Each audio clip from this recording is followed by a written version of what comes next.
We've been implementing a lot of new technology within our business, automating functions to allow us to continue to scale while being relatively lean. At the same time, we've been vetting a bunch of different opportunities, and we got to go in front of the committee of adjustments for one of our buildings. So surprise, REIT investors, we're going from 12 units to 14 units in one of the buildings, and we're going to probably be submitting to get that to go even further. So if you're not invested with us, go to Ecovesto, go to the link in the bio below, join us, and you can hear all these exciting updates. So we went from 12 to 14 units, and I guess not for the REIT investors, but kind of related to the REIT investors, is we are finalizing our development docs for a tower that we're looking to put up in London that will be a great target for the REIT as well. That London, Ontario meeting we just went through to get the 12 units to 14 units, it was a little dry, right? It's not as exciting as this stream here that you guys are watching, but we got approved pretty easily. So everybody says it's hard to get things approved. Apparently not. We had a good lawyer on our team, 10 minutes, and tons of new AI stuff that we're bringing into the corporation, always looking for ways to maximize the shareholder value. Excited for the investors here in 2026. It was quite a push to the end of 2025, and here we go. You just kind of casually dropped that we're developing MIT. I think we've said it on YouTube maybe once, but I don't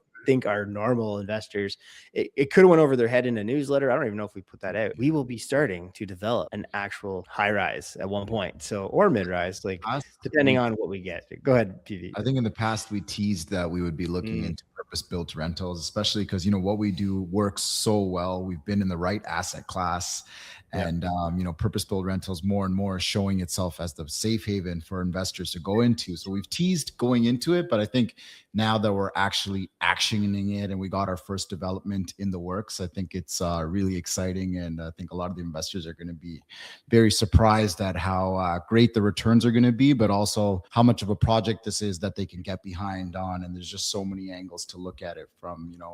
I guess I don't want to give it away too much before we jump in, but obviously the returns are great, but something we were talking about today is the ESG angle on how this is an impact investment as well in terms. Yeah, I think a great aspect there, PB, that you're covering is that if you're an investor with us, you've been getting bombarded by our newsletters almost daily now during the work week. And you're probably seeing a common theme. We're telling you, here's investing with us is a tax advantage way. This is how the market is performing. This is what we're seeing from the market. And this is what we're doing in our portfolio. So we took all of that information and we just mushed it together and continue to evolve our strategy for our existing apartment buildings where we're doing adaptive reuse. And that led us to look at the overall lot size and say, hey, re-intensification and redevelopment on these existing lots is also a great opportunity. And that's why we are going to be launching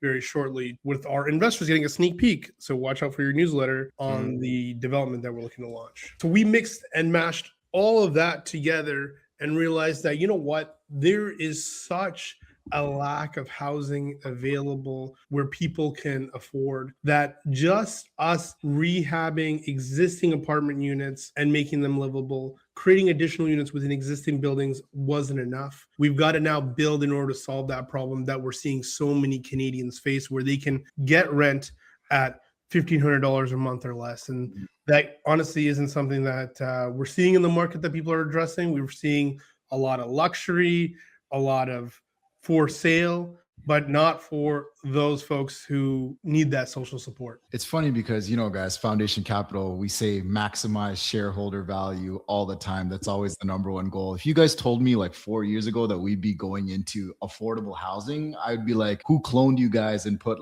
aliens as replacements? You know what I mean? But now with the way the development is structured and the incentives available, we found a way to provide affordable housing while also maximizing shareholder value for our investors, just based on how the structures and the numbers work with these types of developments. So it's I would say it's a cool kind of breakthrough for us and something we're all excited about. Yeah, I think you got to also give kudos to the City of London for providing some of these incentives. It's clearly showing that municipalities who kind of take a step forward and are looking at programs that developers and builders and REITs can take advantage of to provide this housing will make them seek it out. And I think we've been looking at all the various programs across all the municipalities, and we said, hey, you know what? within our portfolio, this makes a lot of sense.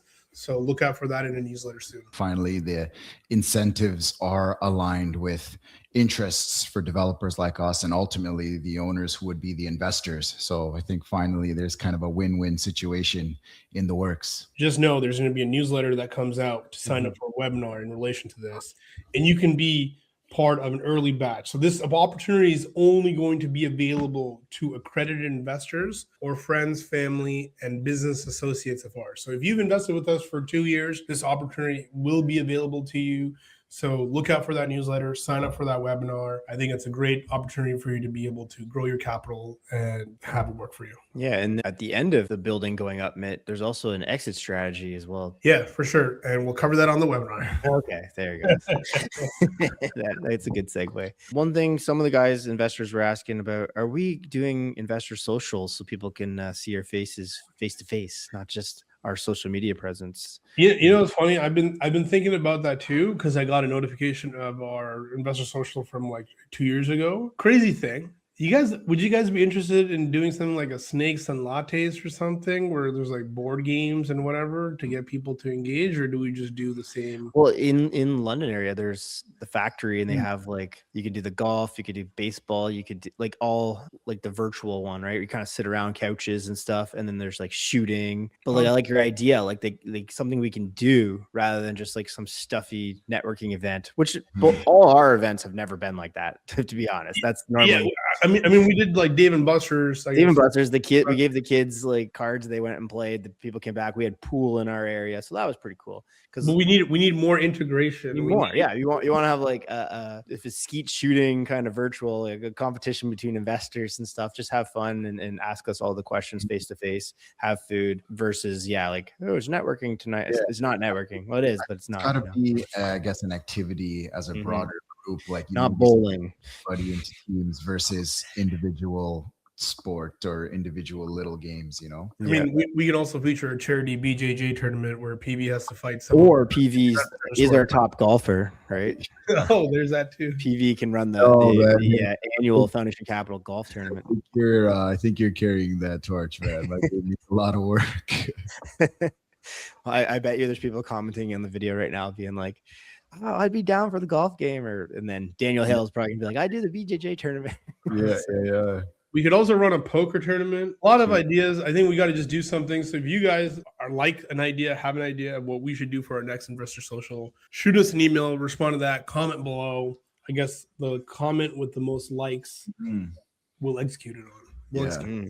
It's funny because we're excellent fund managers, horrible event planners. So give us your ideas and we'll bring them to life. We plan them quick. We plan them quickly though. So they do. Yeah, we're good at exeking them. Okay, planner is not a finger word. We're not good at event ideas. Here you go. No, ideas for socialization. One of the big things that we've been working on in the background is going outside of just our typical standard of finding problem tenants, going through the landlord-tenant board process, getting them out, going after regular problem cases, offering cash for keys. Another item that we've been looking at is doing this adaptive reuse of creating additional units within the buildings. I know we were teasing all of that throughout some YouTube videos and content last year. And today we got in front of the Committee of Adjustments. We got approved there in London. So we're going to see 2 more units coming up. What are you looking forward to next, Jeff? We're closing on 22 units at the end of the month here. And we have opportunities to do the same strategy that we're doing in London, Ontario, in this city in Chatham, where we're going to be expanding on the square footage, making more units within the units. Already there are sitting there vacant. So the trust is going to be benefiting from all the additional units. And we have the game plan in the works right now. Can't wait to hit the ground running on that. So that's exciting. That's going to be pretty much a go right away in February, March, April to get renovations up and going. Yeah. And that's how we're driving those NAV bumps for our unit price. That's how the unit price is going up. But from us doing this turnover, chopping up these units, creating these new units, getting them rented, making you guys those returns. I would echo what Jeff said. I'm really excited about these conversions that we have underway, and also the future acquisitions that we continue to acquire, keep executing the same strategy. So, we have our rent dislocation portion of the business where we're taking below market rent units and bringing it up to market to generate NOI. And then we have this repurposing and adding additional density portion of the business. So excited to generate NAV bumps with both of these strategies in place, working in harmony. That's awesome. Yeah, I know we've been talking to sellers last little bit, whether it's a couple of deals coming up through power of sale or older folks looking to offload their portfolio because their kids don't want to take it over. If you're those folks and you're watching this video, we are interested in your building. Let's make a deal. Shoot us a message. We're definitely interested. But yeah, we're looking at these portfolios and seeing how can we make these deals work to make sure that we can continue to drive value for our investors. Another interesting thing I guess we can talk about, which we sent a newsletter out 2 days ago, is the national rent report that came out. And, I'm sure everybody saw the scary headlines where Vancouver's down 7%, Toronto's down 5.1%. But if you read the report, nationwide, purpose-built multifamily is only down 1%. So showing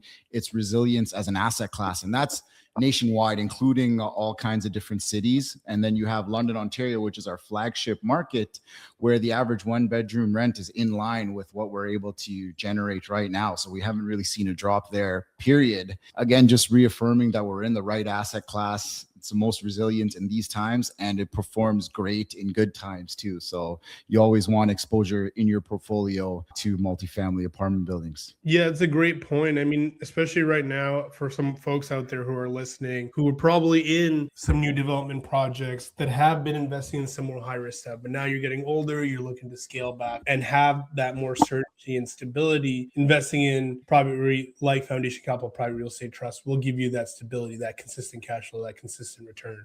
So if you want to learn more, go to the link in the bio. All of us have been really pumping out the social media. So I hope not just if you guys are watching this video, but checking us out on Instagram, TikToks, Twitter, LinkedIn. Foundation Capital kind of has to do it all. We're buying the properties, we're helping renovate the properties, like at least with our brains telling them what to do. And we're not swinging hammers, but then we're out there creating content all day. We're pretty much wearing every hat you could think of as a real estate investor, raising capital. Good work on all the socials. If you guys haven't seen it, make sure you guys follow us on everything we got out there. Guys, get your investments in. We just did a price bump. It was $12.65 in 2025. $12.65. And then right at New Year's, we went to $13. And right now we're also doing the final audit of the year. So get your investments in with Foundation Capital. Go to our exempt market dealer, Equivesta. We'll put the link down in the description. If you're interested, you can email them or sign up there and see if you qualify to make an investment. And really appreciate all our current investors. See you later.